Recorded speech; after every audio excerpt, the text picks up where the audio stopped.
Hi అండి. ఎటువంటి మసాలాలు రుబ్బాల్సిన పని లేకుండా కేవలం 15 నిమిషాలలో స్పైసీగా టేస్టీగా చికెన్ని తయారు చేసుకోవచ్చు కర్రీని.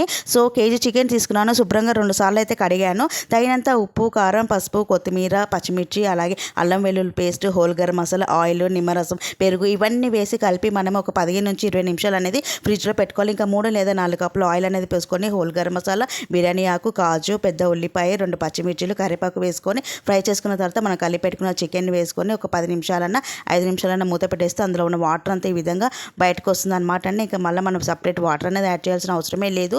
సో 4-5 కాజు వేసుకున్నాను. దాని తర్వాత పెరుగు వేసుకొని ఈ విధంగా పేస్ట్ రెడీ చేసుకుంటున్నాను. సూపర్ టేస్ట్గా ఉంటుంది. అండ్ మనకి మిక్సీ అనేది అవసరం లేదు. ఇంక ఎటువంటి మసాలాలు కూడా అవసరం లేదనమాట అండి. చికెన్ పర్ఫెక్ట్గా ఉడికింది. ఒక పచ్చిమిర్చి అనేది నిలువుగా కట్ చేసుకొని యాడ్ చేసుకున్నాను. అలాగే హోల్ గరం మసాలా అండ్ కొబ్బరి పౌడరు, లాస్ట్గా కొత్తిమీర వేసుకున్నాను అండి. ఆయిల్ అంతా పైకి తేలింది. ముక్క కూడా స్పాంజ్ లాగా ఉడికిపోయింది. ఇంకా చాలా బాగుంటుంది అనమాట. తప్పకుండా ట్రై